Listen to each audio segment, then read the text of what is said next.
the last time we met here was in March of 2020, just before the first COVID lockdown.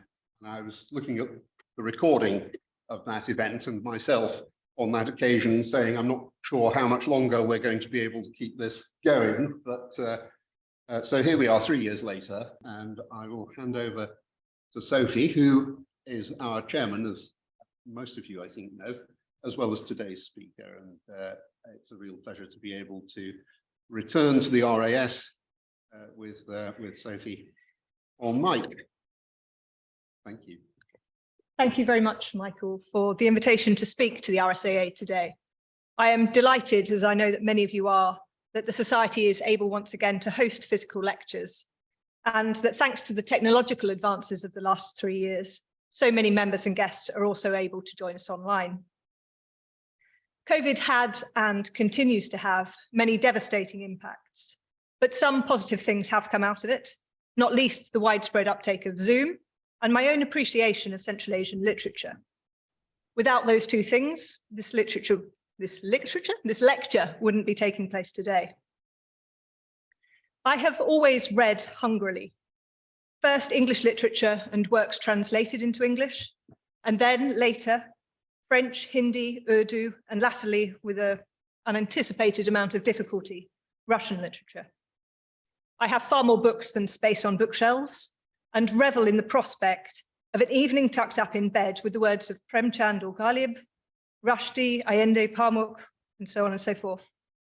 But what was really missing, at least until recently, were books by Central Asian authors. Any lover of literature would be missing out, but for me in particular, it was a real embarrassment, because so much of my life for the past 15 years has been tied to Central Asia and to Afghanistan. I cook naan and samsa. I have artworks by Uzbek and Kazakh and Tajik artists on the walls.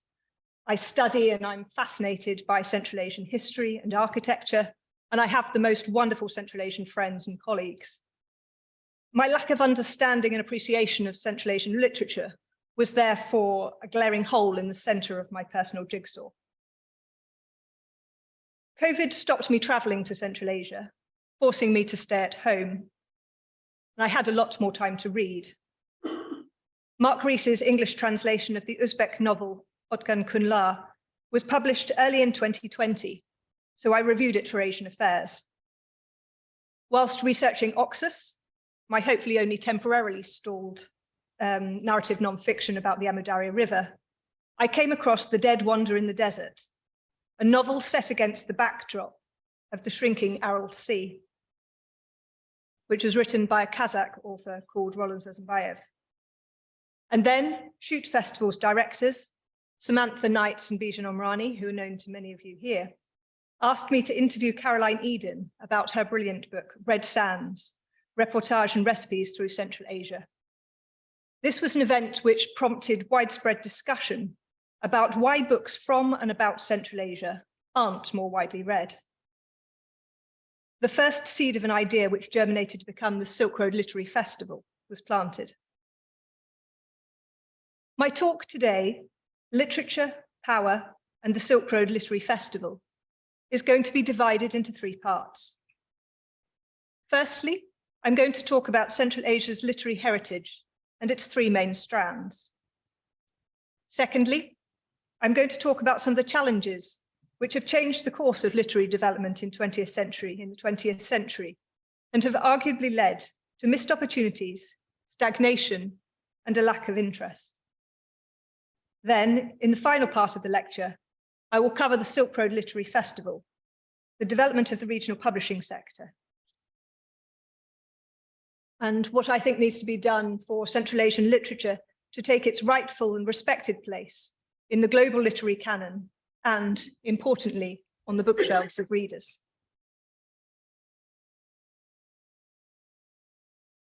I want to start my talk speaking about the richness of Central Asia's literary heritage, because that part of the literary canon, the historic texts, are something which do have some global reach. And significantly, they're also the foundation on which contemporary writers and other creatives can build. I would loosely divide the region's historical literature into three categories. First, and probably best known of which, is classical Persian literature, with Goethe assessed as being one of the four main bodies of world literature. For much of their history, what are now the Central Asian republics were part of Greater Iran. The Achaemenid, Sasanian, and Safavid empires, amongst others, incorporated large parts of this region. And of course, the Timurid Empire, the first capital of which was Samarkand in what is now Uzbekistan, stretched all of the way to Ankara. Persian was an important language at the regional courts and in scholarship, spoken by the elite regardless of their ethnic identity. It was a marker of education and of status, and a means of communicating with those far beyond the borders of one's own territory. Although many of the official languages spoken in Central Asia today are from the Turkic language group, Tajik is Iranic, and although we can argue whether it is a dialect of Persian or a language in its own right, speakers have no trouble understanding one another. Tajiks therefore claim Persian literature as their own, and the sculptures outside the Writers' Union building in Dushanbe, which is what I have on the photograph here, pay tribute to Ferdowsi, Rudaki, and Ibn Sina, known in the West as Avicenna, amongst others. This claim to Persian literature is not just wishful thinking or a form of cultural appropriation, however, because many of the most famous Persian poets, scientists, and philosophers were indeed born in or had close links with Central Asia. To give a few examples, Rudaki was born in Western Tajikistan, rose to become the Samanid court poet, and is considered to be the founder of New Persian poetry. Ibn Sina came from a village near Bukhara and studied in Bukhara and Konya-Agench, which is now in Turkmenistan. The often misquoted Rumi was born in either Balkh in Afghanistan or Vaksh in Tajikistan. His family moved west to Iran and then Iraq in an attempt to escape the Mongol invasion. Bukhara in particular was an important center of scholarship in the Islamic Golden Age, on par with Baghdad and with Damascus. So it is no surprise that the city was a magnet for intellectuals of all kinds. The library in the Ark, Bukhara's imposing fortress, was one of the greatest in the medieval world, and Ibn Sina described it thus: I found in this library such books about which I had not known and which I had never before seen in my life. I read them and I came to know each scientist and each science. Before me lay gates of inspiration into great depths of knowledge which I had not surmised to exist. Now, used in parallel with Persian, and if you were literate in Central Asia in this period, you would most certainly have been multilingual, were various Turkic languages. From a literary point of view, the most significant of these was Chagatai, a now extinct literary language, which is closely related to modern Uzbek and to Uyghur. Chagatai developed out of Middle Turkic, the lingua franca of Central Asia from the 10th century onwards, but it incorporated many Arabic and Persian loanwords and was written in the Perso-Arabic script. The most famous of the Chagatai poets is Alisher Navai, the 15th century Herat-born writer, linguist, mystic, statesman, and builder, now claimed by Uzbekistan as the father of Uzbek literature. A member of the Timurid elite, he studied in Mashhad, Herat, and in Samarkand, and became an advisor to Hussein Bakara, a descendant of Amir Timur and Sultan of Herat. Navai was his pen name, and although he did write in Arabic and Persian too, he believed that Chagatai was a superior literary language, a belief he defended in length in book, the comparison of the two languages. In a 30-year period, Navai produced 30 works, including 4 divans, poetry collections, with 50,000 verses, and this laid the groundwork for Chagatai's literary canon. Unlike the Persian poets I mentioned earlier, whose works have been widely translated into English, much less of Navai's poetry is available in translation.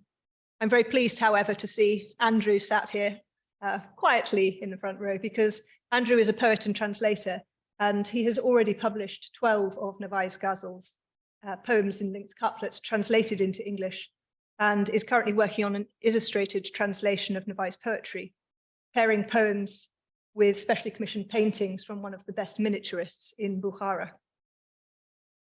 Chagatai wasn't just used for poetry, however. It was also used for prose.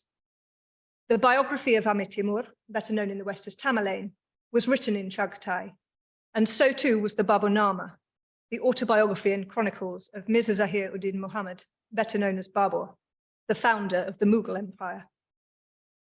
Babur wrote in Chagatai because that was the spoken language of the Andijan Timurids, his family in the Fergana Valley, and because it was a way of linking himself culturally and with the legitimacy of Amir Timur. The Baburnama would not be translated into Persian until the time of Akbar the Great, Babur's grandson, and only partial copies of the original Chagatai text survive.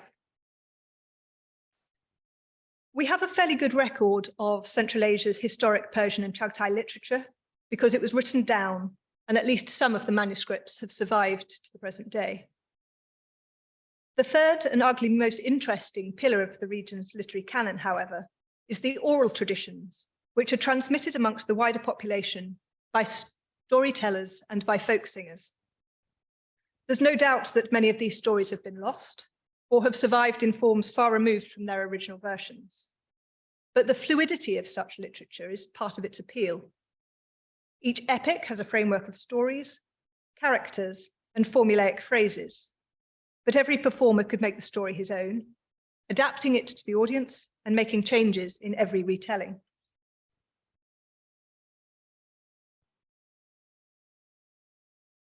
Some attempts have been made to publish written versions of this form of vernacular literature. For example, the Kyrgyz epic poem Manas, one iteration of which is 500,000 lines long. Oral literature doesn't always translate very well into text, however. The recitation, which is often accompanied by music, and the passion of the performer is a very key part of the experience. It's therefore much better to listen to a recording, or if you can, to see a performance live. The Aga Khan Music Initiative has been doing particularly good work in capturing recitations and sponsoring performances. So I'd recommend that you look out for Saudet Ismailova's live performance and film Kyrgyz, which translates as 40 Girls, Jumabai Jiro's recording of the Karakalpak epic Edig, and performances of contemporary Kyrgyz Manashis, specialist in the Manash epic, such as Raisbek Jumabayev, Talatali Bakiev, and Dulot Sidikov. Why then, with such a wealth of literary heritage to draw upon, do we not all have great works by contemporary Central Asian writers weighing down our bookshelves? Why do we rarely see novels from Kazakhstan, short stories from Uzbekistan, poetry from Tajikistan, picture books from Kyrgyzstan, or plays from Turkmenistan, published and sold in bookshops alongside the works of other writers of Asian origin, like Salman Rushdie, Elif Shafak, Khalid Hosseini, and Haruki Murakami? Is it that very little is worth reading? Is it that very little worth reading has been published by Central Asian authors, or are other factors at play? What can be done to restore and to build the reputation of Central Asian literature? When Sam Knights and I first conceived the Silk Road Literary Festival 2 years ago, these were the big questions on our minds. I'm going to speak about the festival itself a bit later, but first I wanted to talk about some of the challenges which I think are holding back individual writers and the literary and publishing sphere as a whole in Central Asia, preventing them realizing their potential and reaching a global audience. My original list had nearly a dozen issues on it, but given that we can't stay here till midnight, I'm just going to focus on some of the most significant. The Russian conquest of Central Asia in the late 19th century, followed by the Bolshevik Revolution and the creation of new Soviet socialist republics, transformed life in the region beyond all recognition. Many of the changes which took place were positive, but they were accompanied by huge losses of life and the destruction of indigenous culture, the ramifications of which are still being felt today. One of the earliest and most significant changes impacting on literature sounds innocuous enough. It was a script change, or rather several of them. Until the mid-1920s, Central Asian languages were written from right to left in the Perso-Arabic script. The authorities officially changed the script to Latin, which lasted for just over a decade, and then to Cyrillic, creating homogeneity across the Soviet Union. Since independence, many of the countries have changed their scripts again, this time back to Latin. Why is this problematic? Each time a script changed, a significant proportion of those who were literate could no longer read what was in front of them or write in a way which was officially sanctioned and used by the administration of the day. The next generation would adapt, of course, but for a century now, students in Central Asia have been educated either in Latin script or in Cyrillic scripts. They cannot read Perso-Arabic script and therefore cannot access the wealth of literature published prior to the 1920s, unless it has been transliterated and/or translated. Even Tajiks, who would have no problem holding a conversation with a friend or a colleague from Isfahan or Tehran, cannot pick up a book that is published in Persian and read it. The official adoption of Cyrillic script in 1940 was part of a much wider program of Sovietization, which largely meant Russification, of education and of culture. From an administrative and an ideological perspective, it made sense to have Russian as the lingua franca of the Soviet Union. The standard medium of education was Russian. Russian literature dominated the curriculum and was readily available in libraries and bookshops. Foreign literature was translated into Russian in preference to vernacular languages. And there was an expectation that academics would conduct their research and publish in Russian, as that was how knowledge could be most easily spread and on a wider level. Of course, non-Russians could continue speaking their own languages at home, but Russian dominated the public sphere and proficiency in other languages fell. This is why even now, 30 years after the fall of the Soviet Union, and with many national attempts to revive local languages, many of those raised during the Soviet period still feel most confident communicating in Russian. If you are a writer today in Central Asia, there is far more Russian literature available to read, critique, learn your craft from, and inspire you than there is, say, in Uzbek or in Kazakh. And if you write or you publish in Russian, your work has the potential to reach a much larger audience. This means that there is a commercial pressure too. And although many writers may want to publish in their mother tongue, they may not have the opportunity to do so. This kind of commercial pressure really isn't anything new, however. The likes of Ridaki and Navoy all depended on the patronage of kings, whose tastes influenced what they wrote. And the same was true of the bards. If the audience didn't like the way that you performed their favorite story, you weren't going to get paid, and you might even get chased out of town. If you didn't care about wealth or about popularity, however, you had some freedom to write the kind of literature that you wanted. In the Soviet Union, however, that wasn't always the case. And the critical moment in clamping down on the creativity and freedom of expression was the 23rd of April, 1932. This is when the Central Committee of the Communist Party adopted a resolution on the restructuring of literary and artistic organizations. The decree highlighted the problem of what the committee termed alien elements in literature, i.e., ideas which were not closely aligned with and supportive of communist ideology. It stated that existing literary and artistic associations, including those formed by good proletariat workers in factories and collective farms, were too narrow, impeded the serious development of artistic creation, and risked creating a situation where writers and artists were too insular, isolated from the political tasks of the day and from other Soviet sympathizers. The decree liquidated all existing associations and created in their stead a single union of Soviet writers. Membership, in theory at least, was optional, but if you weren't a member, writing in accordance with the union's ideology and abiding by its rules, you weren't going to be published. And that was the best scenario. The Union of Writers, which had subsidiary unions all over the USSR, was created shortly before Stalin's Great Purge. It was a political tool to monitor and repress writers and control their work. And it played a significant role in identifying and purging anyone who could be framed as an enemy of the state.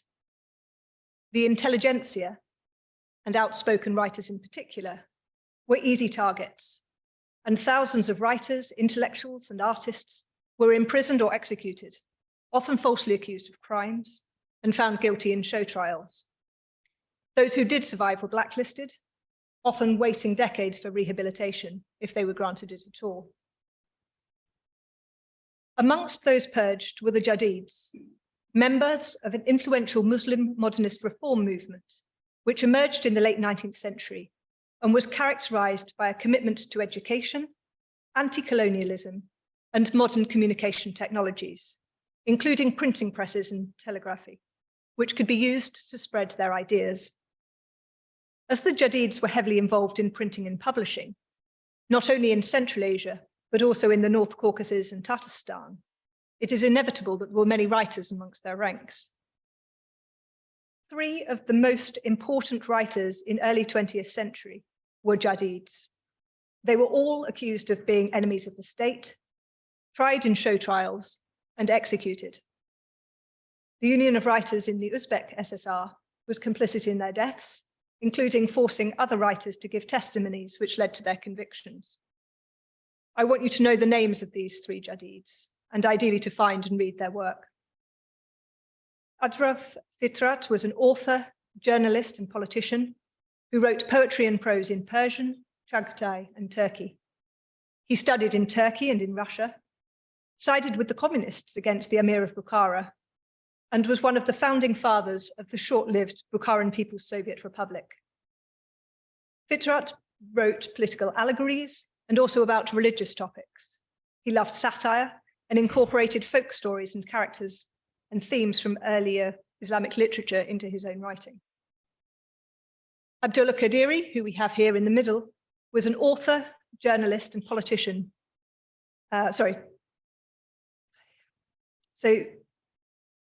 He was an author and a playwright as well. But his focus was really much more on novels, on the writing of realism, introducing it into Uzbek literature. And he's generally regarded to be the father of the Uzbek novel. He also wrote plays, articles, and historical novels, the most famous of which, Otkan Kunlar, which translates as Bygone Days, has been translated into English by Mark Rees.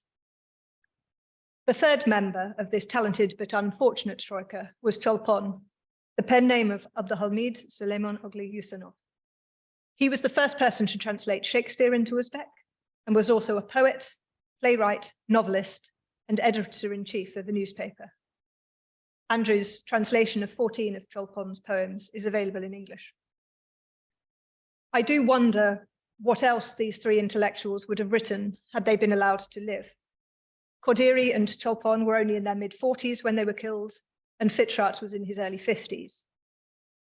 Many of the records about their lives, as well as copies of their unfinished works, were destroyed by the NKVD, supported by the Union of Writers. Fitra, Qadiri, and Cholpon were not rehabilitated until long after their deaths, but they're now regarded as national heroes in Uzbekistan because of their contributions to the country's literature. And in fact, there was a photographic exhibition just before Christmas at Asia House, looking at some of the most important Jadids and showing photographs of them, which had recently been discovered in archives. Amazingly, some additional photographs and documents have recently come to light in the Langston Hughes archives in the USA. Langston Hughes, who many of you will know of, was a poet, activist, and one of the founders of the Harlem Renaissance. And he traveled as a Black American to Central Asia in the 1930s, shortly before the purges. He met with the Uzbek and Turkmen Union of Writers, and he befriended a number of writers who were murdered shortly after his visit, although the two were not directly connected, I will assure you. The pictures he took and the letters and poems they exchanged survived precisely because they were outside the USSR and hence out of reach. The Union of Writers still exists today. After the collapse of the USSR, the Union of Writers of the Uzbek SSR became the Union of Writers of Uzbekistan, and so on and so forth. In Uzbekistan, the union is still a state-funded institution, a political tool, and allegedly still employs a number of individuals with a security background. There is also a link, sadly, between this modern union of writers and with Fitra, Qadiri, and Cholpon. The one contemporary Uzbek writer who has gained international acclaim, Hamid Ismailov, wrote The Devil's Dance, a fictional account of Qadiri's last days in prison. And other characters in this book include Fitrat and Cholpon. The English translation of this novel won the 2019 EBRD Literature Prize. The themes of some of Ismailov's novels are contentious, and so too is his work as a journalist, previously for the BBC World Service and latterly for Radio Free Liberty. The government of Uzbekistan's first president, Islam Karimov, opened a criminal case against him in the early 1990s, alleging he was trying to overthrow the state. Some members of the contemporary Union of Writers in Uzbekistan, including those now in senior positions, provided evidence against him and have spent the intervening years lobbying to make sure that Ismailov cannot return home from exile. Ismailov's works are still officially banned in Uzbekistan, in spite of greater openness under President Mirziyoyev. And although many younger, in spite of this situation, many of the younger writers in Uzbekistan have read Ismailov's books, either in Uzbek or in their English translations, and they profess privately that he's an inspiration to them. I'm, as will sort of become clear in my talk, somewhat biased against the Union of Writers on an ideological level and a practical level, because I had the challenge of engaging with their management over the past 18 months in my role as director of the Silk Road Literary Festival. And there is no love lost between us, and I'm sure that is a mutual feeling of frustration at best. I can be quite blunt, and I say that I consider the union to be a dinosaur of an institution, tarred by its grimy history and out of touch with reality. I've made my views clear to colleagues elsewhere in the Uzbek government, and usually I do find a sympathetic ear. But the reality is that Uzbekistan today has a huge and very complex reform agenda, and dealing with the Union of Writers is not top of the priority list. Its dissolution will wait for another day.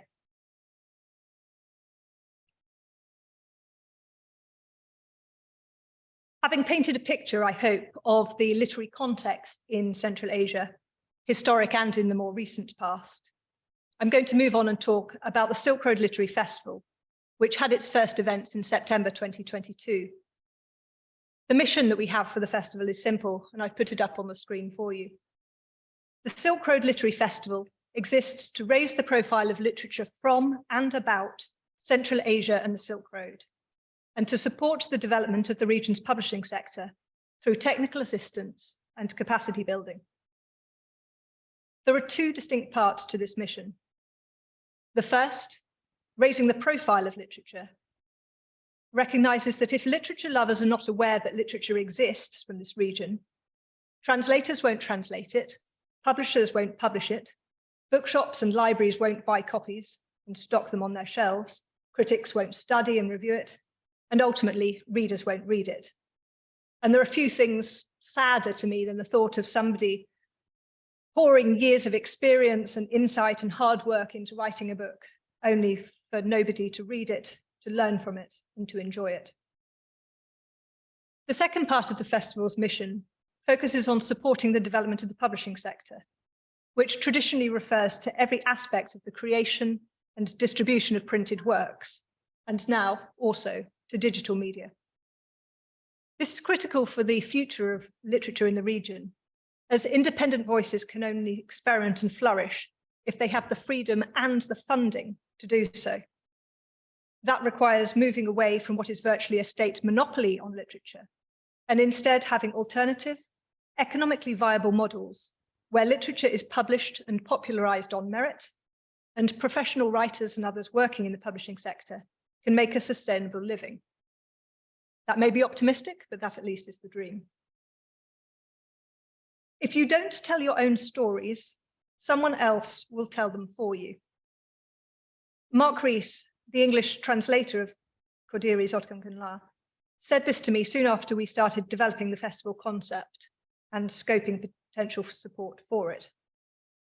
It's a message which very much resonated with me, with the international team of trustees and advisors that we built to support the festival, and also with many of the writers and officials we spoke with, especially in Uzbekistan. I think this is because it encapsulates the pride we have in our own literature and our protectiveness of it. But there is also a fear, which is alluded to here, that if we don't make enough effort or do a good enough job, we might lose control. And the narratives that others create about us, about our culture, and about our identities may not be the one that we want. It's a natural feeling, and it's a positive, motivating factor when carefully managed and balanced. But when driven by paranoia to its logical extremes, it can manifest as a desperation to control literature and, by extension, all and any narrative. This paranoid approach, this extreme approach, is what the Soviet Union tried to do by controlling writers. And unfortunately, the modern unions of writers are bound by the same ideological ropes. Rogue writers, controversial writers, are a threat to the status quo. Not only do they have original thoughts, but they also have the communication skills and often the distribution channels to spread them. The problem is that when you try to tie writers down, dictating what they can and cannot think, write, and say, then you crush any spark of joy, any flicker of innovation and creativity in their writing. What ends up being churned out is formulaic, uninspiring, and nobody wants to read it. So the state-sanctioned books struggle to sell, and no international agent or publisher wants to buy the rights. You end up with stagnation in your literary sector. Desire for control is the crux of the problem that we faced in trying to organize a physical festival in Uzbekistan last summer. At a senior level within the Ministries of Foreign Affairs, Tourism and Culture, as well as at the Uzbek Embassy here in London, we had really enthusiastic support because ministers and their advisors saw the big picture. They recognized that this was an opportunity to give this and future generations the skills and the experience they needed to develop vibrant contemporary literary scene and a publishing sector which could compete creatively and commercially with those abroad. They recognized that successfully hosting such an event with respected international partners would also boost President Mirziyoyev's claim to be building Uzbekistan's third renaissance and to be delivering meaningful reforms in freedom of speech.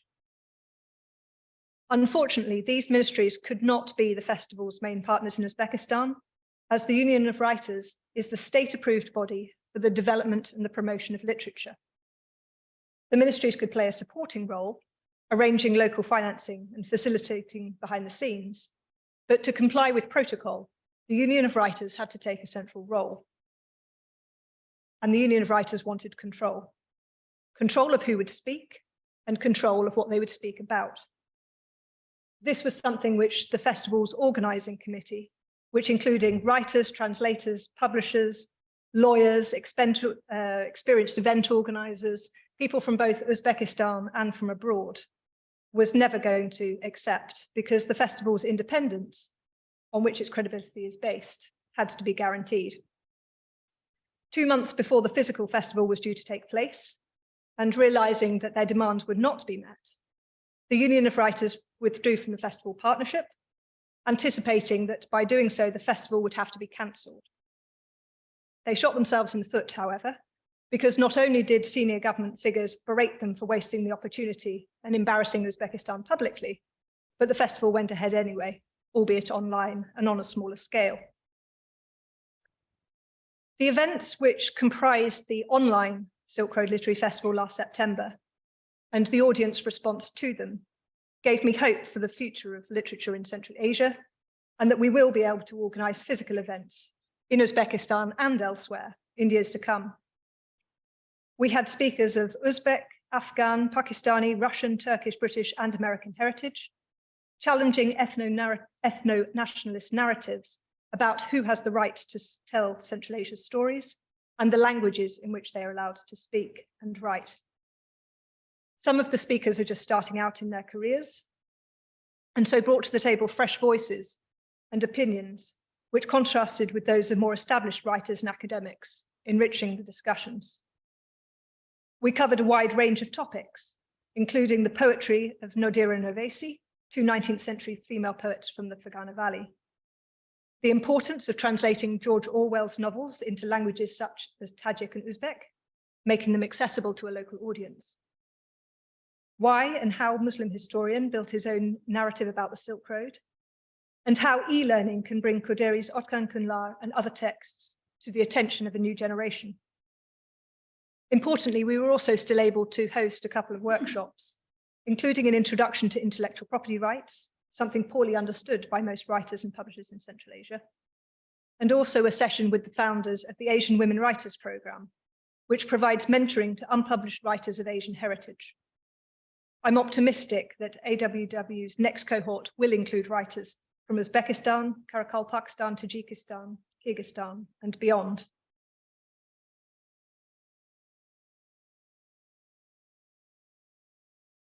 The obvious topics left outstanding are what is next for the Silk Road Literary Festival, and what I believe will happen and what anybody should do if they're wanting truly to develop literature in Central Asia. Tackling the festival first, we need to identify a reliable, independent source of funding to cover the festival's running costs. We were fortunate in 2022. Many people volunteered their time and their expertise, and Shoot Festival and my company, Maximum Exposure, were able to sponsor the other costs. We registered the festival's bank account in the UK and appointed 5 UK-based trustees, giving us the option to apply to become a UK-registered charity in the future. Because good governance and financial transparency are key to our credibility, and I hope will give future sponsors and donors greater confidence. The festival committee hasn't yet decided what we will do in 2023, but if we can secure funding, then we can plan anything from online events all of the way up to the hybrid multi-day festival we originally conceived. The question of how to develop literature in Central Asia, and particularly contemporary literature, is more complex. But I'm confident that where there's a will, there's a way, and that the public and the private sector can actually work together. My approach would be market-driven, not state-controlled. And whilst I have little optimism that short-term change in Tajikistan and Turkmenistan, I do think that Uzbekistan, which is far more advanced in its reforms, including its reforms for freedom of speech, is ready to take the next steps and can lead by example in the region. There are 4 things, first in Uzbekistan and then elsewhere, that need to happen. The first of these is probably going to be the most difficult to get through. Statements about respecting and encouraging freedom of speech need to be matched by actions. That means ending the harassment of writers, including journalists and bloggers, and removing prohibitions, both legal and de facto, about writing on certain topics or about certain people. The defamation laws which exist, although they can be improved, are adequate. You don't need to have censorship as well. Once people can write and publish about things that they are actually interested in and which might interest readers, without the need to court favour at the Union of Writers or fear retribution, we will see much more creativity and a greater volume of readable literary output. Readers will judge this on its merit. If it's good, they'll buy the book and they'll read it, and if it's not, they won't. Point 2 is a greater understanding and protection of intellectual property rights. And this is something which a lot of people just roll their eyes at and get very bored when I start talking about. But at the moment, the copyright situation across Central Asia is farcical. You can walk into almost any bookshop in Tashkent, pick up a copy of Harry Potter or another famous international work in Uzbek, but it's a bootleg copy. The publisher has not bought the rights to this edition, and little care has been taken in either the translation or the actual physical production of the book. Governments in the region really need to tighten the intellectual property laws and enforce them so that rights holders can defend their assets. If writers and publishers cannot sign rights contracts, monetize their copyright, and stop others stealing their IP, there's no commercial incentive for the publishing sector to exist, let alone to grow. I am starting to see small signs of commercial development, which is promising. And there are some companies doing things in accordance with international norms. Online retailer and publisher Asahi, which is sometimes described as being Uzbekistan's answer to Amazon, did purchase the Uzbek language rights to a number of foreign titles, including, which I thought was quite interesting, George Orwell's 1984. They've been steadily translating these books into Uzbek, and they publish and sell good quality editions online. This needs to happen on a much bigger scale, however, as you can't hope to create a nation of readers and a thriving literary sphere unless there are books in the market to buy and sufficient revenues to pay writers and content creators fairly for their work. The biggest contrast I see at the moment is between the Central Asian republics and by India. People say to me that in Uzbekistan or in Tajikistan, we can't afford to buy books. Books are too expensive. But India, albeit with economies of scale, demonstrates that you can produce cheap but reasonable quality editions of popular books, and you can sell them in markets and bookshops on every corner. What you have to do is encourage people to read and make sure books are available that they want to actually buy. The final point relates to the promotion of literature and the creation of literary communities. This isn't a job for the state, it's a job for writers, publishers, cultural organizations, and for the readers themselves, who can collaborate to organize book clubs, book launches, readings with authors, courses, masterclasses, writers' residencies, and yes, literature festivals, all the things which are more than just reading. They're about enjoying books, discussing books, and getting to know and build a community with other book lovers. Current legislation makes it very difficult for community-led initiatives like these to register and raise funds for their activities. If they register as businesses, they are subject to tax, and the process of registering as an NGO is complicated, time-consuming, and applications are likely to be declined. What is needed is to reform the legislation to allow the registration of not-for-profit structures, which can receive donations and sponsorship, and don't pay tax to shareholders, or tax or dividends to shareholders. In Uzbekistan, this option is already being considered for privately owned museums, but the concept should be expanded so that it covers a much wider range of cultural activities, including those for writers, publishers, and other artists. I hope very much that in a decade's time, the Silk Road Literary Festival will be as well regarded as Hay or as Jaipur Literature Festival, and that you'll be able to walk into your nearest Waterstones or independent bookshop and browse hundreds of titles by Central Asian writers, many of whom will have become household names. Perhaps one of them may even win the Nobel Prize for Literature.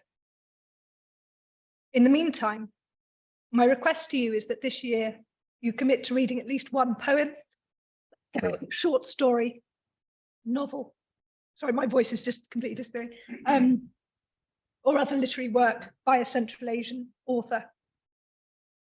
I've got plenty of recommendations. I put some of them up on the wall here for you, but I'm happy to give other recommendations as well. I'm sure Andrew has got a big reading list to share.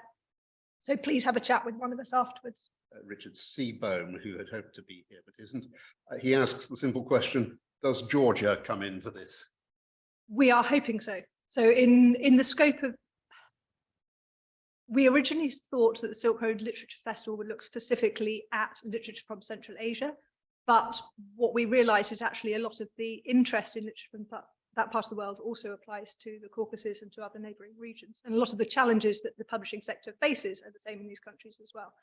And that is why we slightly tweaked the mission statement to refer to literature from and about Central Asia and the Silk Road.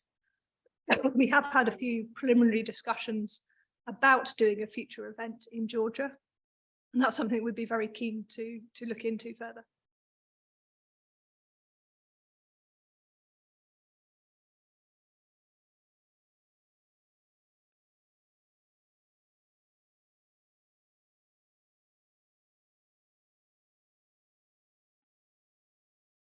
I think at the moment, structurally, the government in Uzbekistan and all kinds of government institutions are going through a whole change. In the last month, a lot of the ministries have been restructured and there is a change around of personnel. And one positive thing is that I see a younger generation coming through and taking up leadership positions. So I think organisations like the Union of Writers, which traditionally had, if not a lot of budget, certainly some status within the government structure, are going down the hierarchy. And I think probably within next generation, the perceived need for such organisations won't be there. I would have thought, so for example, the ministries of culture and tourism have just been combined, and I would thought it makes much more sense for the Ministry of Culture to be taking a lead on this.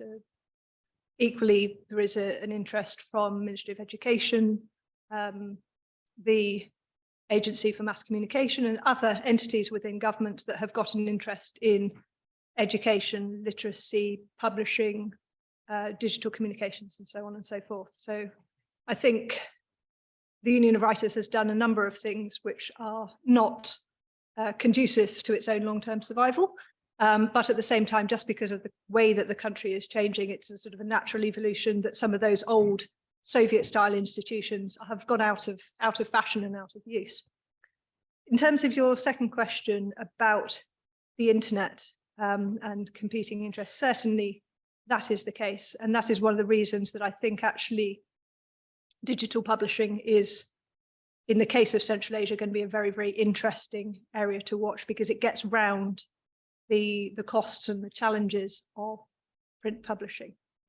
One thing to bear in mind is that your ability to access the internet is going to depend very much on where you are in Central Asia. If you're in a big city in Uzbekistan, like Tashkent, Samarkand, Bukhara, accessing the internet isn't a problem. And a lot of people have got smartphones, so you can get that content. If, however, you are in a rural area, for example, the Pamir in Tajikistan, you've got two problems. One is that the infrastructure isn't there, so chances of you having phone signal are quite slight. Also, because of the state's concerns about the internet and how people communicate, and particularly potential to resist the government online, they have a tendency to turn the internet off. So even if the infrastructure was existing in those areas, if you can be cut off or blocked at a moment's notice, that means that you can't depend either from an education point of view or from a cultural services point of view. You can't at the moment be dependent just on the internet. Thank you for that. It was really encouraging, very interesting indeed. I'm much more familiar with Kyrgyzstan and Kazakhstan, so I enjoyed the Uzbek slant. A comment and a question, really. I think the situation in Kazakhstan and Kyrgyzstan is a bit more open, and there's any number of websites now. There's one I think called literatura.kg, which actually has stuff in Russian by local Kyrgyz authors. So possibility of working with those people, encouraging them and kind of refining them comes to my mind. The question is, are you familiar with the website Writing Chinese at the University of Leeds? Writing Chinese, I used to be part of that, and then I switched my interest to Central Asia. For some time, I've wanted to find somebody who would read the Writing Chinese website and think Central Asia. They have workshops, presentations of books. They have a list of people who write reviews. It's an online community which also meets in Leeds for activities.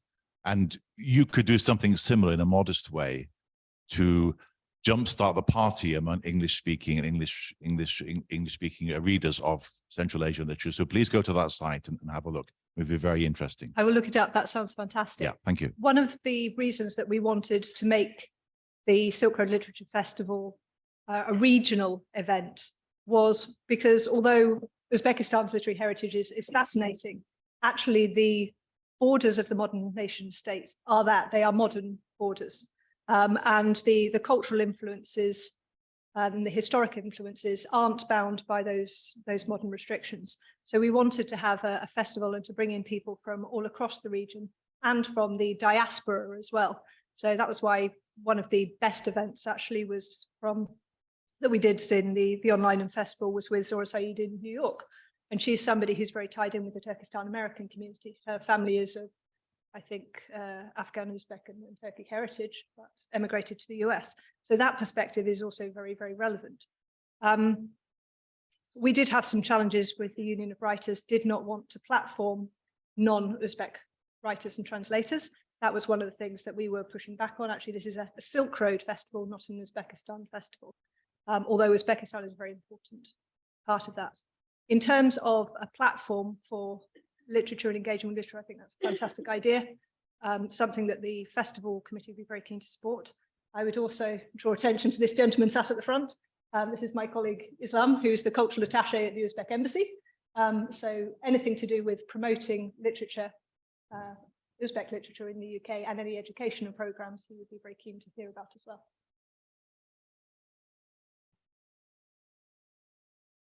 Thank you very much, Sophie. I hope this is working. For this very informative talk. Again, one question and one comment.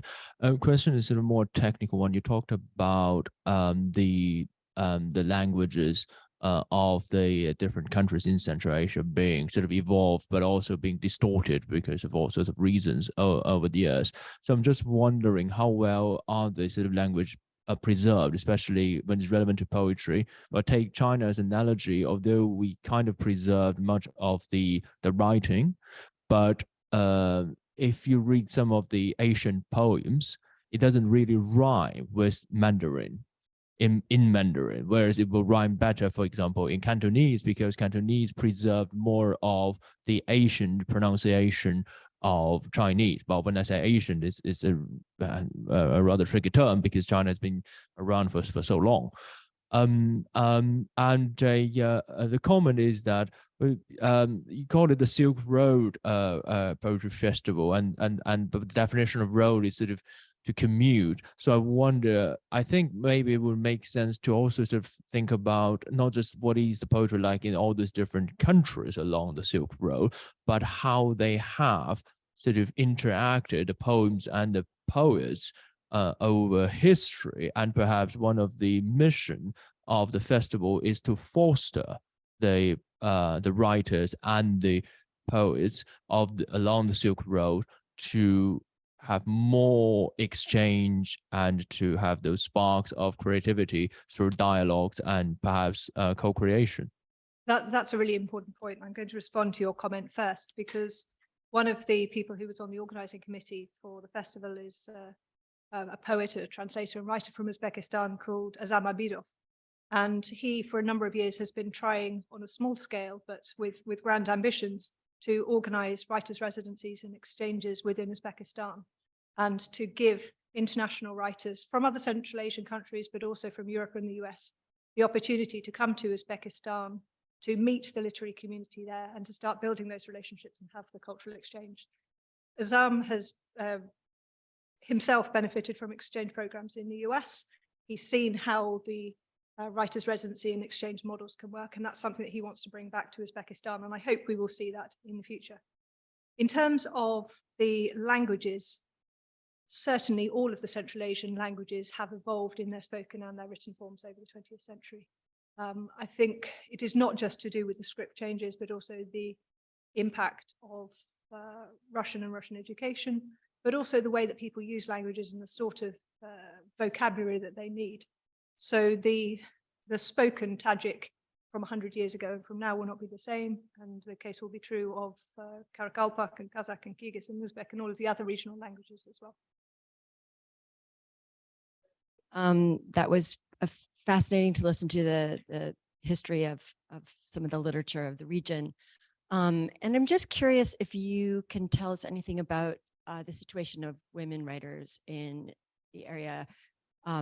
I can't help but notice that almost every author is male, overwhelmingly male reading list, which means we're missing the record of half the population.